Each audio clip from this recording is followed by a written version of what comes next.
Hey guys, what's going on? So we have a new update coming to MSL. I know by the time you're seeing this, probably it's already live, but I wanted to give my thoughts on it regardless. And I think the main thing about this update is the new event, the Gemini event. There'll be a new Astromon Gemini. You can capture the fire ones and the light and dark ones depending on where you are farming. So yeah, there's not too much else for this event. Apparently the light and dark Geminis are going to be in Rebirth now with the Kokomarus, which is kind of weird. So if you didn't get the Kokomarus you already wanted, then it's going to be a little bit harder now, but also I guess you can get the Geminis as well. It's just kind of weird because here it says it's a Rebirth festival sort of thing. The 4-star Dark and Light can be summoned by using natural born 4-star Astromons as materials, but does that mean, because I'm in the game now and it doesn't look like there's any actual normal Rebirth festival looking thing going on, so I'm not sure if that means you need to use 5 natural 4-stars in the normal Rebirth and then you'll like automatically get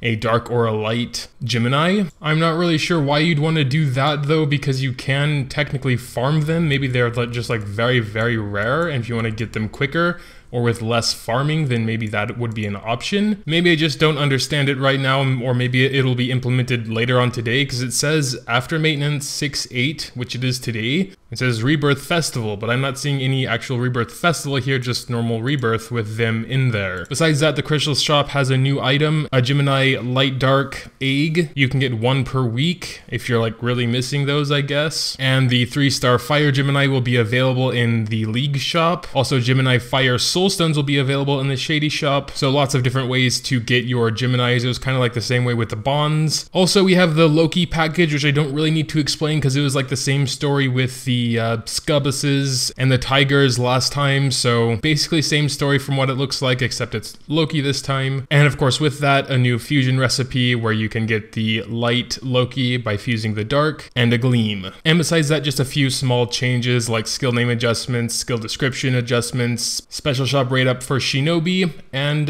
yeah, that's pretty much it for the update. And since that wasn't very much and there wasn't really much to talk about here, I'm going to be including the Gemini review in this video starting right now. So here we are in the game, not just voicing over with the stuff. And I'm still not sure why I have an FPS counter up there. I think that's something to do with some changes I made to it, but whatever.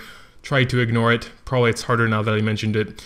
Let's get on to the review here. So we have the Fire, Light, and Dark. I'm just gonna make sure we don't have any water. Like, I know they're not really available right now, but maybe they're in the Astro Guide. I'm not sure if they'd be 4 or 3 stars. Let's just go through it real quick. No, it doesn't appear they are even in the Astro book. So that means we have 3 Astromons, only 3 Astromons to go over this time. We're starting with the Fire Gemini. I think it's Gemini. That's like the star sign, right? Pretty sure that's how I've always said it. Here it is. Actually 2 Astromons for the price of 1. Pretty cool. This is a healing sort of thing looking on here.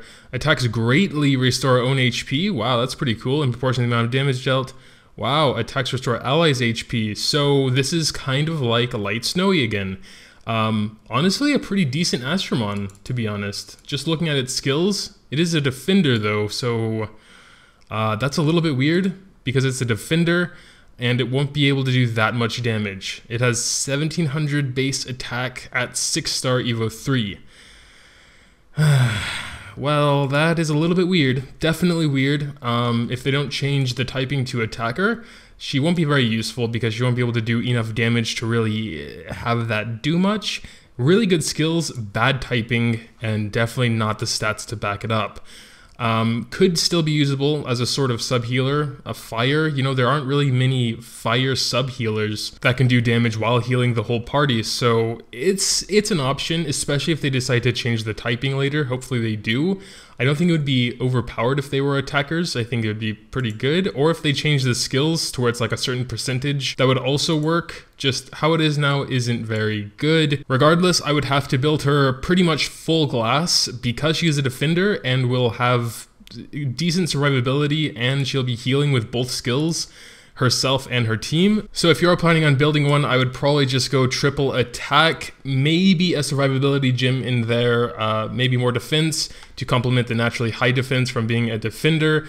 But probably since she is a defender and has a decent HP, decent defense, she'll survive decently well without one. And since she's healing with both skills, probably I'd go something like that. Set-wise, could be anything, to be honest. A little bit more survivability, a little bit more damage, whatever you want to put there. Resist would also be good. Whatever you have lying around that you can make a set with is pretty much fine. Just not Ruin, because you're not planning on giving her crit rate, I guess. But anyway, moving on to the light one now. I suppose the light and dark are the ones people are mostly going for anyway. Here we have the light one. Pretty cool skills there. Okay, another passive healer like Dark Jack and Dark Jelly, 5%, which is okay. A tank, which is good. 36k base HP at 6-star Evo 3 is also quite good indeed. So definitely an option for those that missed Dark Jack or couldn't get a Dark Jelly. I think she's probably, well, 60% 2-turn attack down is also quite useful. Probably the best 5-star skill. I forgot what Dark Jelly has, but I know Dark Jack's is like 50% sap or something, so it's kind of horrible. Oh, Dark Jelly on his HP aggression, which actually isn't bad either. So that's pretty good.